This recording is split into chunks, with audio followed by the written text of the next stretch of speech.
There are no casual moments in leadership. They don't exist. Even if you think they do, you're just kidding yourself. Your employees know where you park. They know what kind of coffee you drink. They're always looking at you for what good looks like. They're saying, this is the person who runs the company. They must be pretty smart. They must be pretty successful. So leaders need to realize that there are no casual moments. That's a good thing, because that means they can create value-based behaviors intentionally in unintentional situations.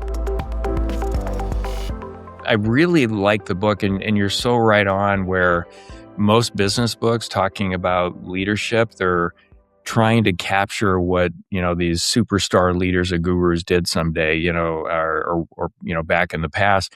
But your book is for the new leader. So I read the book, loved it, a couple of days ago, and I've already been handing it out to new leaders that have just been promoted in some of the companies that I'm working with, either as a client or I've invested in them. So thank you. It's incredible. So what led to you wanting to, kind of write this book, and maybe even kind of start with the journey a little bit and what got you here?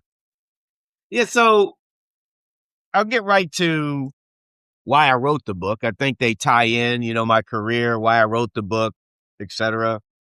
And I wrote the book because I mentor young individuals. I actually have done that my whole life. This isn't something that just, turned up in my post UPS days. I was doing that prior. But having said that, I have two sons. They're both millennials, right? I have a 32-year-old son who's a physician, and his critique of the medical industry and the lack of leadership within is something I get to hear him talk about all the time. He's a fourth-year resident, surgical resident. And then I have a younger son who's an entrepreneur, runs his own business. He's 30 years old. But so the point is, I've been surrounded by millennial narrative, for a while, hit their friends, et cetera. But beyond that, I also mentor a half a dozen young under 40 individuals. I have coffee on occasion with a couple through my church, as well as just in my professional world and other connections. Now, having said that, the phenomena of the baby boomer exodus from corporate America, I was one. I'm a great example of that. When I retired in 2019 from UPS, the cascade of me leaving created 9 promotions.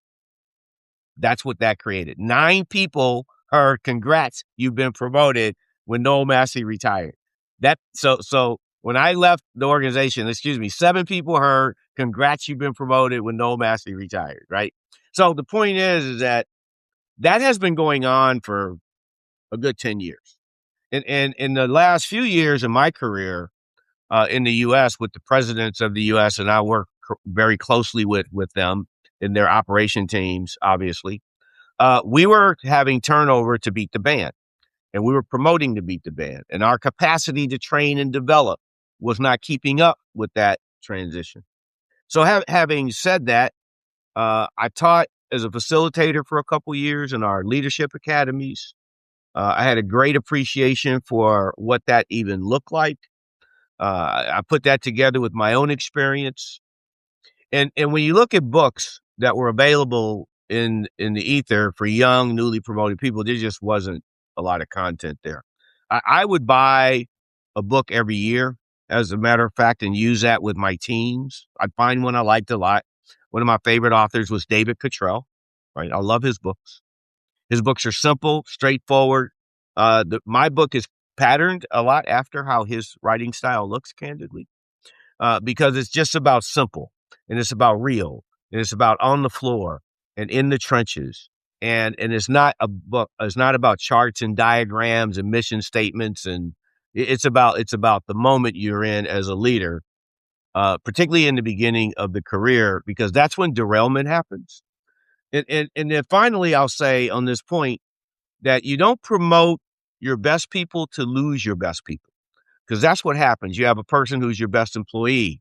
They're the best at unloading the tractor trailer or driving the forklift. They're the best at stocking the shelf. They're the best new electrician or plumber. And you need someone to lead, because here's what every company has, whether it's a donut shop or a Fortune 500 company. They have a leader. Every organization, when there's more than one person, there's a leader. There's a leader in a law firm, leader in hospitals. There's always a leader, but there's not coaching and training for that position. There just isn't. There isn't coaching and training for that moment, Lee, when you worked with 10 forklift drivers who had, Lee, congrats, you've been promoted. And then you come in the next day and go, okay, team, I'm your new supervisor. I look forward to working with you. And you start giving out work assignments. You say, hey, Larry, I want you to go take fork number 10. And he goes, no, I'm not doing that, Lee. I'm not driving that piece of crap fork number 10. Give that to Joe, right? That moment is paralyzing. You don't know how to handle it. You don't know how to exit it with a positive outcome. I wrote the book to help that person in that moment be able to do that. Yeah, you have so many real world examples in your book to make it super practical all the way through the book. I loved all of it. And one of the stats I wrote down, there's from your book, there's only 500 Fortune 500 CEOs, but over 21 million middle managers. That's right. And the majority of them, when they get promoted into it, they don't really have that basic training that you're talking about. No. It's just not available. And I used to spent a fair amount of time with Jack Welch, who ran General Electric, and he was a partner in my ETW consulting business for a while before he passed. And he agreed with me that 90% of the money spent on leadership development in the U.S. is kind of wasted. It's not practical enough. It's too many concepts. And that's what I love about your book. It's very practical. There's a lot of role playing in all of it. One thing before we dig into it, it just really struck me, this sort of inflection point that all of us come to. So you're ready to quit and they stop you. And had you quit, what would be different in your life today? I mean, you rose to do amazing things inside an incredible company, UPS. Talk about that inflection point. I was kind of blown away with that seeming little thing at the time was life-changing for you and for a lot of employees. Hey, it's a classic example of what can happen in a moment to a life. And those things happen in microbites all day, every day, in every situation, right? And we end up on a path. But I'm happy you picked up on that, because that was an inflection point for me, right? I'm newly hired. I'm an employee. I'm an hourly worker, right? The position is not working out for me in a short few days. I get frustrated. I'm about to walk out the door. I was walking out the door. Let's just be clear. I had quit. I had quit. I had quit. I didn't officially quit, but emotionally I had quit. And someone who was 22 years old, my supervisor, because I was 19, said, oh, wait a minute, because he saw promise, right? And he didn't want to lose. It was hard for him to get really good employees, and he didn't want to lose one that was hustling the way I was hustling. Okay, so he goes, hey, no, wait a minute. Have a seat in the break room. Just give me a minute. And he came in, he sat down with me, and that moment changed my life. Not just in a small way, but in a major way. Nick Marquardt still is someone who is important in my life today. So think about this, right? 50 years later, right? I still know Nick. I just had lunch, Lee, with the manager I talk about in my book, Glenn Lebrecht. I just had lunch with him 2 days ago, right? And my wife and we had lunch with him and his wife 2 days ago, because I sent him a copy of the book and he didn't. But Nick was a derivative of Glenn. The point is Glenn was a very value-based leader, and he installed that in his leaders, his frontline team, that, we're only as good as our people. We're only as good as our team, right? And we can't allow good people to walk out the door on us, blah, blah, blah. So Nick, hearing that from his leader, puts me in the break room, says, let me buy you a Coke. He bought me a Coke. This is in the late 70s. Let me buy you a Coke. Calm down. So he let me get through the emotional moment of where I was at that time. He understood the importance of that at that time. Think about it. So then he comes back in. He goes, hey, do me a favor. You're doing great. I know it's tough, but give me a week. Just make a commitment. Give me, he's like begging me. Give me. And I'm like, okay, all right. And he agreed to let me get out on time to go to class, because that was the issue, right? I was an engineering student, electrical engineering. I wasn't getting to class on time. After a few days, I was already falling behind, blah, blah, blah, et cetera. And so he kept his word, because that's what good leaders do. They keep their word. So he kept his word, and that was the inflection point, and I never looked back. But the point you picked up on in the book is I talk about that because I want the leader to understand how incredibly impactful their behavior is. How incredibly impactful their behavior is. That they matter. The most important person in the employee's life isn't the CEO of the organization. It's the person they report to. That's the most important person. Yeah, and every decision like that, maybe one way to run through it as I was reading your story, will this increase the number of opportunities for me or decrease them? And you were ready to make a decision where your supervisor was unaware of your life condition and having to make class by a certain time. Like all of this was sort of a communication challenge, in No there, doubt. right? Yes. And Yes. and the definition of leadership that I've landed on that's so close to yours, and I'd love you to share it. But my definition is create of leadership is creating value with and through others. And if you can't, I mean, I can state yours, but just state yours and how you came up with your definition of leadership. Well, mine really derived from the level of leadership where I live as early as in my 20s. At 26, I had the responsibility for 450 employees. I had about 30 leaders under me, management people. About 20 of them were part time. 25 of them were like, how I started, and the other 4 or 5 were fully invested partners in the business. But so at 26, right, I was leading a really large group of people. I mean, I don't even think today you can find too many 26-year-olds and say that they have responsibility for 500 employees in a Fortune 50 company, right? So my whole life has been leadership, right? So I started leading at 19, and I've led for over 50. Everything I've done has been leadership. And when people would say to me, just to get to the heart of the matter, they say, no, what do you do? I go, I talk to people. That's what I do. I don't pick up packages. I don't drive a truck. Okay. I'm not toting the bell. I'm not doing that kind. I said, but the people under me have to be really good at that stuff. And if they're going to be really good at it, it's going to be because I invested in them and I have to influence their behavior, period. Whether it's learning how to think through strategy, whether it's learning how to get behind the wheel of a vehicle, I have to be able to influence their behavior. So leadership, and I say it in the book that way. I say leadership is the ability to influence the behavior of an individual without coercion. The minute you introduce coercion, that's not leadership. Okay. That's an extrinsic approach. And certainly there's applications for extrinsic approaches. But in the world of leadership is not leadership. That's not leadership. You are not leading a team of people when you are using extrinsic motivators. And extrinsic could be threats, coercion, yelling, intimidation.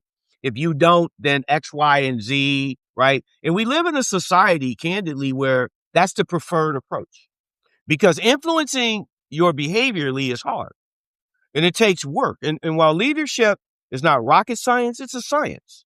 And in order to influence someone, when you are responsible for their output, right? If they have the ability to decide how much effort they put into something, because they do, they can say, well, you're going to get 90. You know what? You're not getting 110% from me. You're going to get 50%. Okay. They have the ability to do that. So influence. And again, so just to not get away from the point too far, leadership is the ability to influence the behavior of an individual or a team without coercion. That's what it is. Yeah, and there's management. We're optimizing the use of all these resources, people, equipment, whatever that is. Leadership for me also is about, increasing productive engagement. And when I talk about creating value within organizations, in balance, material, emotional energy, and connectedness, which is what I call the spiritual value creation piece. Mm-hmm. If you do that in balance, everything goes faster. It feels better. But I think positive emotional energy is the scarcest commodity on the planet and the X No doubt. factor for leaders. It's the X Yeah. factor for leaders coming in. And Right. if we're only getting on average 20 or 30% of what we could be getting, from a macro view of employees, what if it was double that or 80% because of the right leadership, effective leadership in there? No question. And just to make this point to the listeners, I make a point as well in the masterclass session series that I have. It's on my website. There's 9 episodes. When I talk about leadership, I go, because I want this point to be made. Not all leaders are good leaders. There are effective leaders that are bad. Okay. And history's littered with effective leaders that were bad leaders. Lenin, Stalin, without getting into the weeds of that kind of leadership exists. I mean, just recently, look at what happened in Iran. Those leaders were so desperate to retain their power position, they were willing to kill 4,000 to 5,000 of their own population. It's real. And not that I want to make this about that, but I make the point to say that in good leadership, value-based leadership, which is the foundation of the book, the terms and conditions of value-based leadership is the foundation of the book, is I want the leader to understand you have to earn that. Intentional leadership and intentional value creation means you have to earn that. You have to invest in that. Because what happens is you get given an assignment. Okay, Lee, you need to get 10 tons of X over to here, and you have a week to do 10 tons of X over to here. And if you don't, there's going to be a crisis, etc. And you could have the great intentions. Let's say it was 10 tons of food and people were going to die if you didn't get it there. Right. And you have a team and you're going to be challenged with this, executing to this. Right. The stress level of that moment could create situations for you where you move away from a value-based approach. And leaders need to understand that that's never okay. It's never more effective. It doesn't get the job done better, faster, and quicker.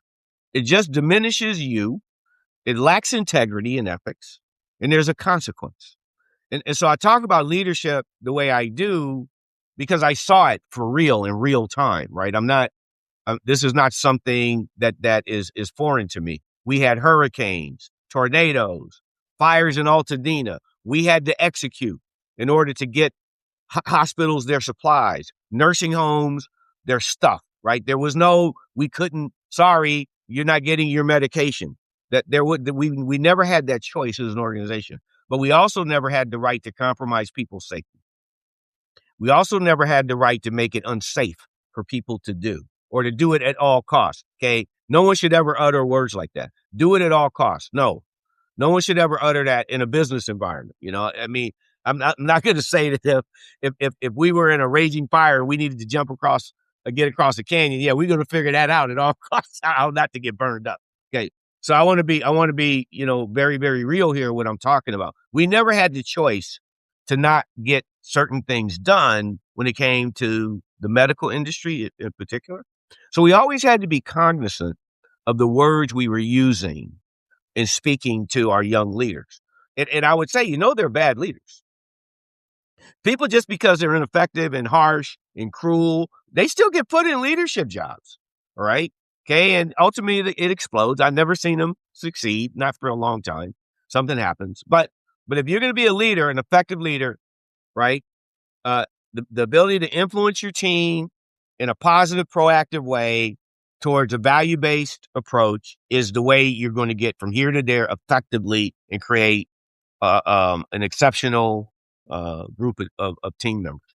That's why I would say on the leadership side that there were bad leaders. That's why I would always throw that in. And if you want to build value for the long term, the only way to do it is to be ethical, have integrity, do all this stuff going forward. Don't have situational integrity and ethics. It does always blow up. I agree with you when I see it. And I actually think, Noel, that the single biggest deficit on the planet is we don't have enough leaders that are both capable and moral. There's a lot of capable leaders of accomplishing things, but there's some really bad actors that are rigging the game in their favor and harming a lot of people. So I think our challenge, and I love the work that you're doing, and I'm driving down this road too, is developing leaders to be both capable and moral, capable of creating the value they should be creating in that seat, and not wavering when it comes to integrity, morality, ethics, all of that. Well, and that is the $64,000 question that leaders struggle with is that at no time, really at no time, you're a leader. Okay. Your role is to produce through other people. Okay. That's how it works. Okay. The picture, what you look like is the work of the people under you. That's the photograph of you. Okay. So if you have an excessive amount of customer complaints, it's not about your team. Okay. You're a leader who has an excessive amount of customer complaints, just so you know. Okay. That's how this works, right? The results. So the point is that if you have a team of people that are unethical, they're a reflection of you. It's not complicated. Okay. They're not a reflection of something else. And the way that I bring this home with business owners, Lee, and this is always the case, I haven't had one exception to this. Not one. And I've done this dozens of times in seminars as well. I just did this with 30 something attorneys for the city of Chicago. I taught a day-long seminar. They bought 100 copies of the book. It comes with a seminar. You buy 100 copies, I'll teach you a seminar at your premise. You just get me there and give me a hotel, but I'll teach it, if you buy 100 books. That's what comes with it, right? So I'm teaching these attorneys, and I do this with them as well. And I did it with them. I do this with business owners. And I go, do you have children? And they raise a hand, yes. Okay. Are the values of your children important to you? Who says no to that? No one ever goes no. They always go yes. I go, okay. So it's important. Do your children's values, why? I go, why? Why are your children's values important to you? Well, they're a reflection of me. Yes, exactly. I said, how do you know what the values are of those 100 people under you? Tell me that they believe integrity is important, that ethics are important. Tell me that that, not that you're guessing tell me that, are you intentionally building a value-based component with those individuals that you pay that reflect you? And there's always no. They ponder it. And I go, because intentional leadership means that if I go ask your people, are ethics important? They're going to go, well, yeah, sure. Lee thinks ethics are extremely important. Okay, so what is ethics? So what's ethical behavior? And if it's really important, what's ethical behavior? There's only one answer to that. Okay, it's the honorable conduct towards others. It's never taking advantage of people. Ever. It's never doing things that are putting others in harm's way, advantage, abusing them. That's ethical behavior. Honorable conduct towards others is the way I articulate that, right? And the other thing, and then I'll ask them, so what's integrity? And usually people struggle with that, young leaders. And when I mentor young leaders, I go, here's integrity. If there's any doubt, there's no doubt. Get others in the boat. Don't do it. If it doesn't feel right, it's not right. Okay. That's how this works. Okay. When that little radar thing's going off in your head, because you can have integrity, a lack of integrity by cheating on your taxes. You knew it was wrong when you did it. Okay. Okay. Unethical behavior means that you've involved other people. Right. And so it's important that in a business environment, that if you have a round table with a group of employees and say, is integrity important? They all go, yes. Tell me what it is. They can all talk about it. Are ethics important? They tell me yes. Let's talk about, the challenges with that and how do we stay.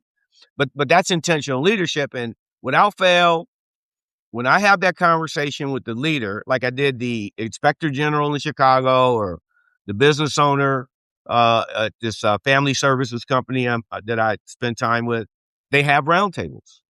And inevitably, they start doing intentional things around values. And you know what happens? Things get better fast. Employees feel better about where they work, like almost immediately. That's just how it works. So people can put up with harsh conditions, long days, tough days, all this kind of stuff. What they will not put up with is a constant barrage of unethical behaviors from the leader to them, and a lack of integrity that they're being asked to participate in. The majority will never do that, right? And so that is the importance of those value-based intentional pieces. Yeah, and to try to operationalize that, so I've started 8 companies from scratch. I sold 3 of them. The biggest one had about 540 employees when I sold it. Mm, But on the alignment tools side, we had a mission, a vision, a set of behaviors. I got rid of values a long time before that because they were too open to interpretation. But what I would do, Noel, on the integrity piece, high performing team members do what they say they will, and that was the definition of integrity. And that's a when good you did definition. that when you did that at a high level, you developed really high organizational trust. People knew that you would do what you said and they could count on you. Yep. And this was a aerospace aftermarket business. So we had about 300,000 total square feet, repairing and overhauling and manufacturing aircraft parts. We could build an entire helicopter from scratch, and everybody had to be there and depend on each other. We couldn't have, in your book, you had examples of, hey, we plan for 15% of our team members to be out on any day and it still That's works. right. Like, we couldn't do that with what happened here. And so doing what you said you would and having this level of integrity was wildly important. And I was curious on this topic to get your take on this. I never let leaders off the hook when they're not doing their job to do all the things you talk about in your book and more. Yep. And I think it's a two-way street because the team members that are deciding to only give you 50% when they agreed to work for what we're paying them 100% of every single time in their paycheck, that's an integrity violation too. Like, both sides need to own their piece That's of right. it. If I agree to work for you, Noel, and I agree to do this, but you didn't show up right that day and I didn't feel heard or something, that doesn't give me, in my view, the right to, I'm just gonna give Noel 50% today because he wasn't a good leader. No, I need to give 100% and work it out with you and communicate. I mean, that's what I need to own, and giving non-supervisory team members an excuse not to perform, I think is dangerous in how some of the language is out there right now. But what are your thoughts on that? Yeah, two things. You said the most critical aspect of leadership that the team members need to feel from the leader is that you'll keep your word. And you need to, and it needs to be articulated, and I did this frequently, Lee, when I would speak to groups, especially as I moved in my career, and later in my career as I went up, became a division manager and then ultimately a president, right? And then of course, skill and experience matter. But I would say this, I'd go up to employees and I would say this: how often should you do the right thing? And the answer to that was always the same.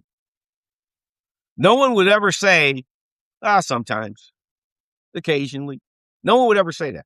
I would go up to them and say, how often should you do the right thing? All the time would be the answer. 99.9% of the time. Might there have been one time someone didn't answer it that way? But I'm just going to, for the simple our discussion, I'd go up to them and say, and then I would stand at a podium. I have 200 employees in front of me. I'd be going to a facility to visit with the team and see how things were playing out, et cetera. And I lived on the floor, to be honest with you. Where I spent most of my time was I was the president and I was on the floor talking to employees, supervisors, the manager would be with, right? And it was a coaching opportunity for the manager. It wasn't for any reason other than that, right? And they knew that. My people knew that. But the point is I would get on the podium and talk about where the company was and what we're doing, blah, blah, blah, blah. Some recognition for people that had some special things. But I would always end it with, how often should we do the right thing? And I'd have 200 people go, all the time. Okay, that's an important narrative, right? Because it's giving people the cultural feel that you intentionally are attempting to build, right? And this isn't about, utopia or any of that kind of stuff like you're talking. So the other thing you talked about that I don't want to leave, you hit up on a really critical aspect of leadership, right? Leaders that approach leadership going, my role is to train, coach, and develop the people under me. The organization gave me 9 people. My role, I'm their head coach. The same way that an NFL coach coaches wide receivers or running backs, my job is to help them be better at it, right? Not just to I'm not a human memo, okay? It didn't promote me to make me a human memo just to give orders and you're unloading truck number 3 today, blah, blah, blah, blah, blah, right? No. You wouldn't need a leader. You wouldn't need a leader for that. It could just be a That's exactly bulletin right. board. So Yeah. the essence of leadership is how do you create ownership within the individual? How do you get them to own what they have been hired to do? And that comes from the terms and conditions in the initial meeting. Lee, I'm your new supervisor. My role, Lee, is to help you get better at whatever it is you do and to be there for you whenever you need me to be there for you. But understand that my role is no different than the coach of a football team or I am there to develop you, not just to watch you play. Okay. Okay. I'm not a human memo. Okay. So, two things. You can always expect me to keep my word. Number one, you can always expect my integrity to be of the utmost importance to me. If you think there's something that it doesn't look that way, I want to know from you. Okay. Our agreement needs to be around ethics, etc. But keeping your word is important to me.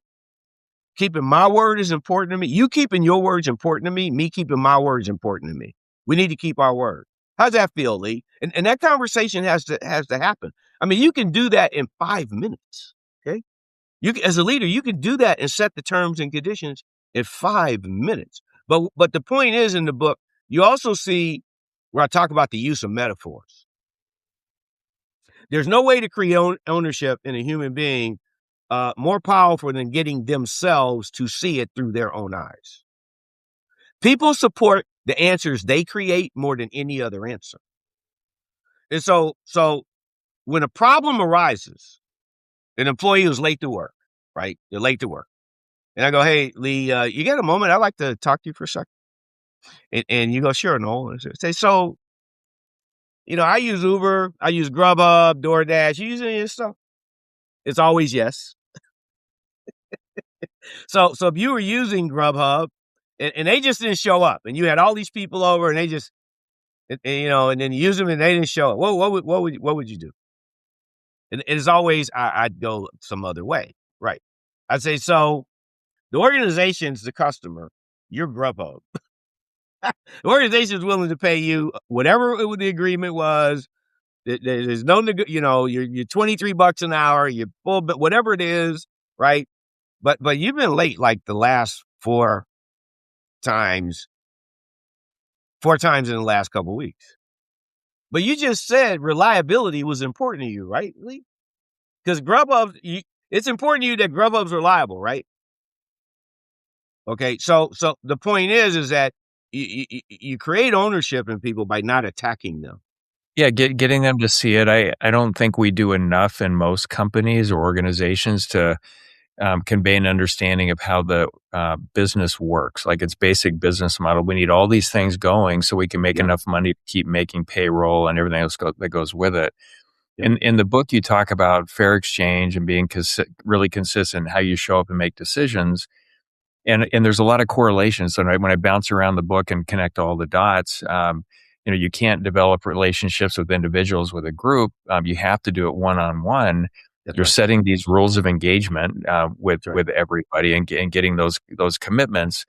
But I wonder, when I read that, I see the value in showing up consistently, and it's really hard for a leader to do it because some people are more likable than others. You have really high performers, low performers, middle performers, and being consistent in decision making and how you show up with everybody is wildly powerful. Do you think most leaders understand that? No. And you know it, having run all the companies that you run, that, the biggest challenge for a business owner is the moving parts of that process, right? It's real. Putting together capital. I just met with three individuals that these folks are putting together a really big time organization in my view, right? It's an energy company, and they're asking me to be on the board. And well, there's a number of reasons, but the thing that we spoke about the most was their interest in my contribution to their leadership, team development aspect of their business, and having led people at scale, right? So I'm empathetic to the realities of you run a company, you're trying to get capital to fund the company and assets to run the company and customers, and you're all these, and you're hiring people at the same time, right? So there's a lot of dynamics going on, and you've done it enough where this makes This makes complete sense to you, right? So, um, business owners typically forget about the most important part of the process, and that is the humans that are helping them make it a reality. And they're not looking at it through that lens. They're not going, I need people to help me build this. And so I need to invest in that conversation like they're my partners, not my employees, right? So if you were sitting down with me and we were going to go into business together, the language you use with me, of course, going to be different on many levels because of capital and stuff like that. But it's not on the emotional investment side, in the building quality and service and doing what we say we're going to do and keeping our word. And those should be the front end parts of the conversation, is my only point. The front end parts of the discussion should be about the commitment necessary between us so that we both have success in what we're pursuing. You as a business owner, me as an employee under you, I'm looking for economic benefit. Make no mistake about it. This isn't a social experiment. I am not volunteering. And that's clearly understood. Now, having said that, creating the emotion around the commitment is what matters in the beginning. And most people, I would tell you, they miss that. The business owners I've sat down with, I used to meet with 100 to 150 small business owners a year. I saw And that. I, That's great. You yeah, traveled every week. I mean, yeah, yeah. that's a huge schedule. So Yeah. think about what I saw in a 25-year period doing that. And I was consistent, right? May I have missed a week or two here or there? Yes. But I was consistent, right? Where I would see, 150, 200 clients a year. So over 3, 4,000, 5, I've done that. So I've seen every business I think imaginable. Maybe some have changed now with AI, but the point I'm making is I always saw failure look the same with business owners. And they would go out of business and walk out the door and owe us $1 million worth of shipping costs, stuff like that. But I was never surprised when someone went out of business, who they were and why, because I could tell within 10 minutes when I was in that place how the people felt. I'd walk the floor. I'd talk to the employees. I always did that. And I could sense whether that company was on the right track or not. And candidly, it factored into our decision on how much discount, contract, engagement we were going to give them. No question, right? We could feel if the company had a quality value equation going on with their people. Yes, we could feel it. Yeah. Yeah. And my goal directionally is to get every team member to be the CEO of their own role. Like they just own it I and love it. work I well with love it. everybody else. And Yeah.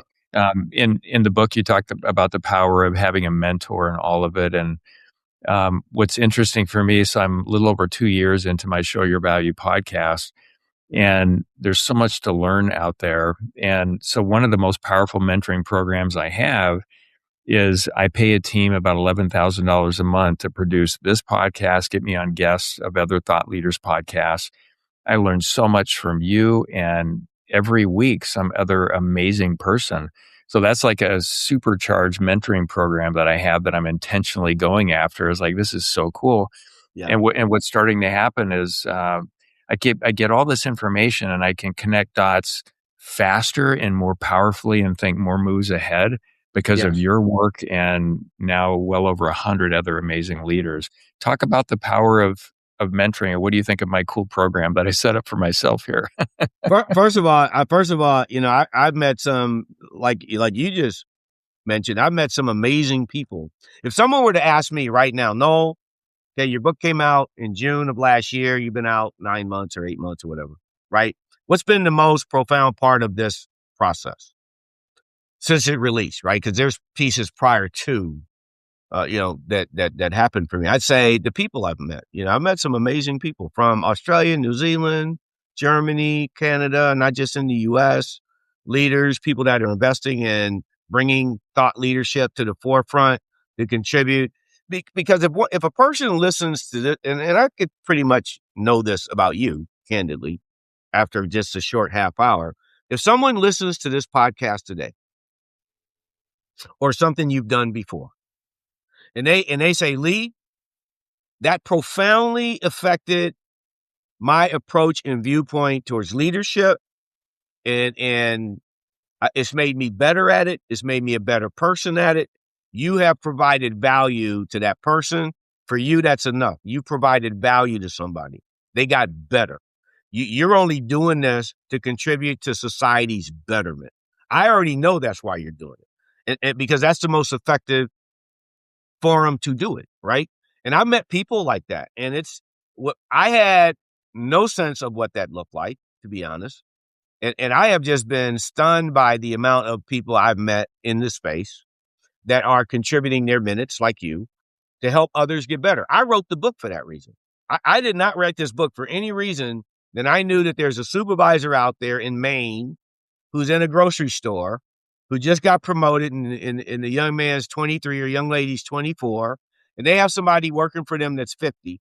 And like when I was 19, that person going to go, no. And they're going to try to undress them in front of their people. And so if I can help that one person be successful, like Nick Marquardt stopped me from walking out the door, this book made sense. This book made sense. And candidly, I have gotten hundreds of messages from people, young supervisors around the country that have read this book. I've gotten hundreds of messages with a simple thank you. It helped me. I enjoyed it. It's made, so my wife will tell you the book was a success. If we never sell another copy, already it's impacted how some young people are approaching their teams. Business owners, over a few dozen business owners have sent me messages like, hey, thank you. I got this one from this CEO. He has about 6,000 people. And he bought the book, read the book, listened to me on podcasts, knew someone who knew me, and platformed his entire company off the book. Now, every employee, every supervisor and manager in his company has to read the book, right? And so what he said to me again goes to, that's why I wrote the book, right? It's to help young leaders be successful, is as simple as I can put that in people who promote young leaders. That was the reason. So clear, and I recommend all of the listeners pick up your book. Congrats, you've been promoted. Wildly powerful. Like I said, I just read it a few days ago. I'm already handing out copies, and I'm buying more so I can hand out even more of it. I Thank run you. three different CEO. You're welcome. 3 different CEO mastermind groups, and next month I plan on giving all 20 of the members between those groups a copy of your book. So good, going through it. When you think about, I guess when teams create value, so you've got a leader that I'm leading this area. This is how this area is designed to create value. How many leaders really know clearly? And then I guess on top of that, how many of their team members know clearly the value that they were hired to create?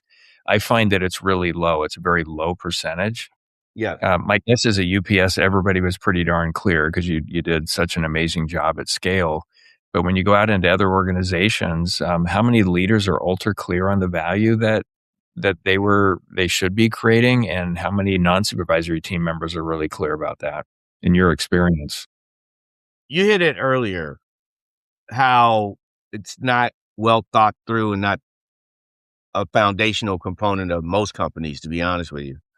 Generally, companies go down that road as they get larger because of complexity and lawsuits, and they did things wrong and there's consequences, and they go, hey, we need to tighten some things up. But that's not a cultural belief system. Those are protection mechanisms, right?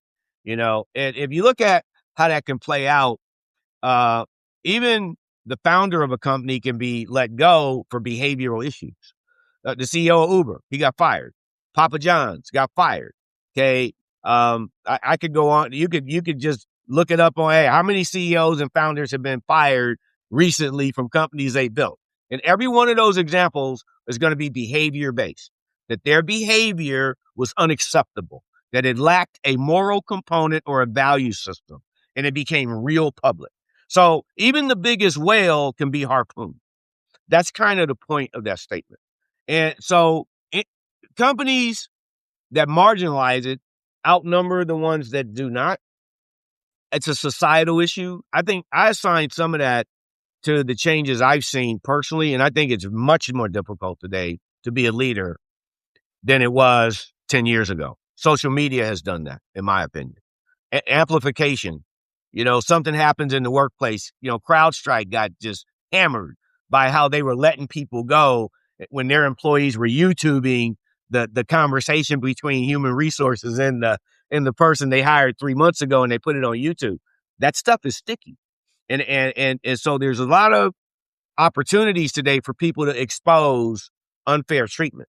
You mentioned something earlier that I want to make a point on and go back to a fair exchange, because this is big, and I probably lead with this more often than not in conversations with thought leaders and leaders, people with a lot of experience. I go, the thing that is important for people to understand, number one, is you can't hope to get more out of something than you give to that something.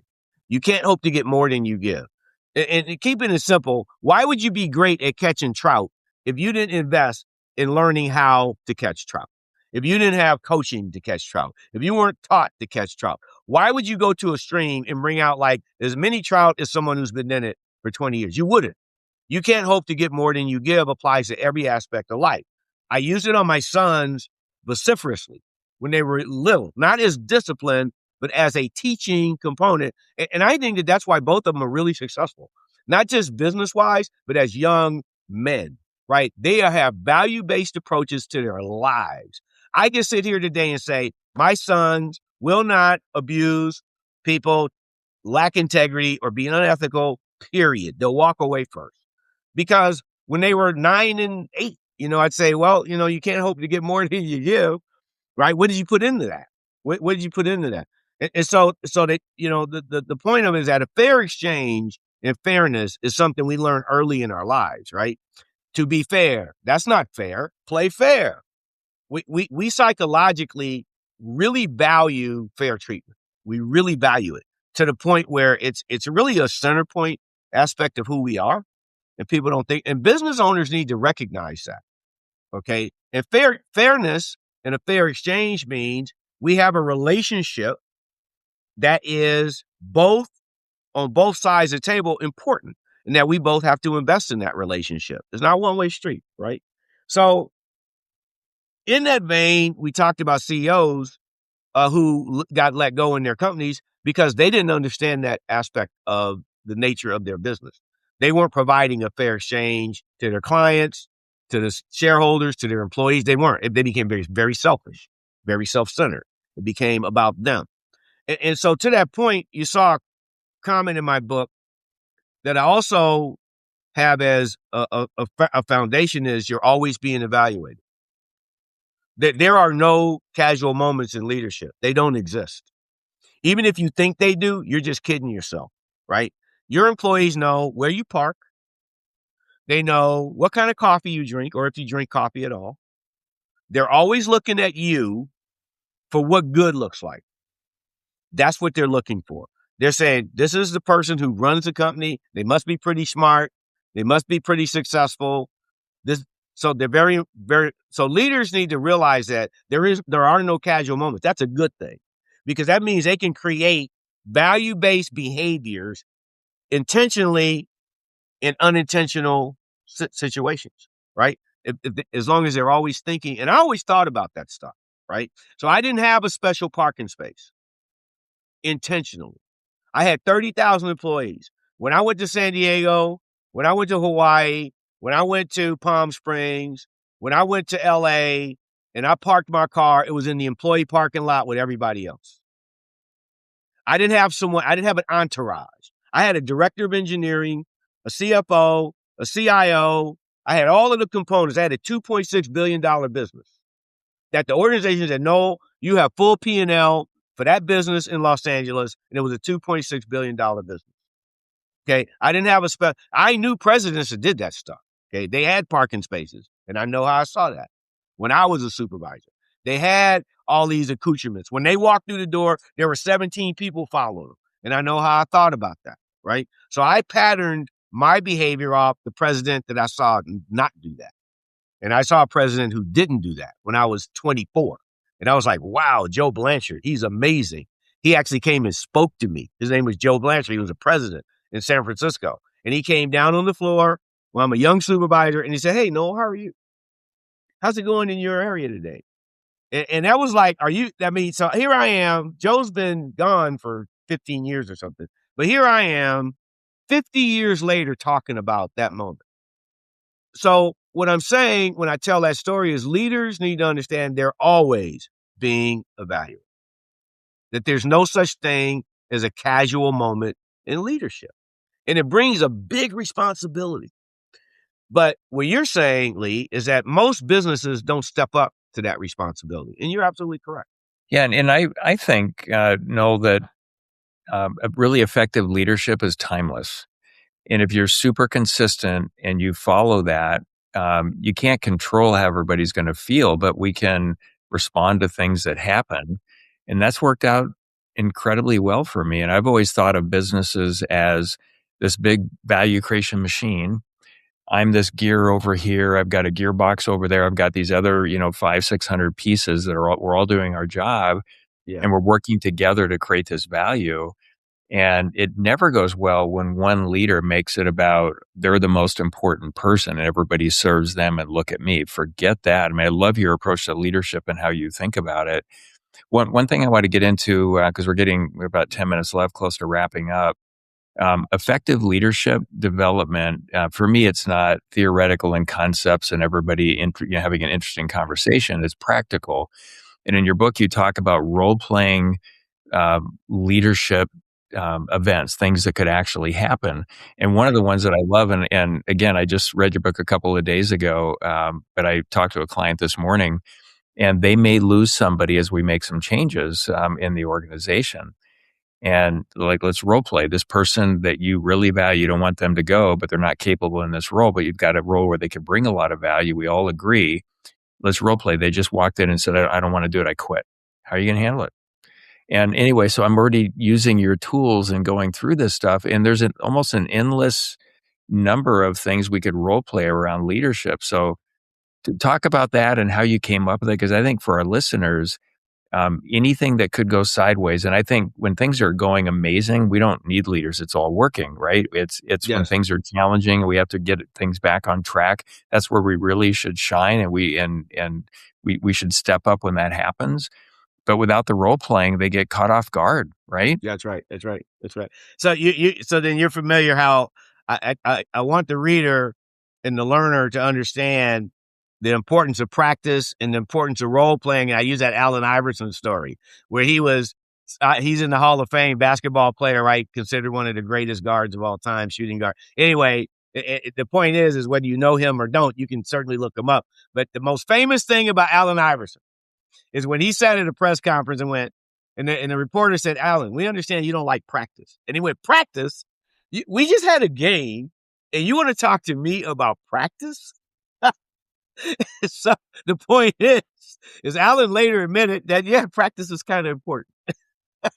He later admitted that, right? And it is. And so the real critical aspect of role playing is you want to see a moment before the moment shows up. You're just going to be better at the moment. In the metaphor I use in my seminars is I go, listen, I'm going to teach you how, if you are on the freeway and you're driving your car and for some reason an oil crank, an oil slick shows up or whatever, I'm going to teach you how to get through that safely without spinning your car and dying. And we're going to go to a track and I'm going to put oil on the track and I'm going to drive it through the track and I'm going to get through it because I know how, and I'm going to and I'm going to talk about how I'm doing it, and then I'm going to have you do it. I'm going to use the 7 steps of effective training to do that. But we're going to role play this, right? And by the time we go through this oil 20 times, you'll be able to do it without me. And that's our goal. That's using the BEST principle. Be specific, expect the best, stick to the objective, test commitment, right? Those techniques support this concept. So we do it. Now in real life, you're on the freeway and the oil slick shows up. Here's what's important. It's not the first time you saw it. You will be able to navigate that moment way differently than the rest of the population.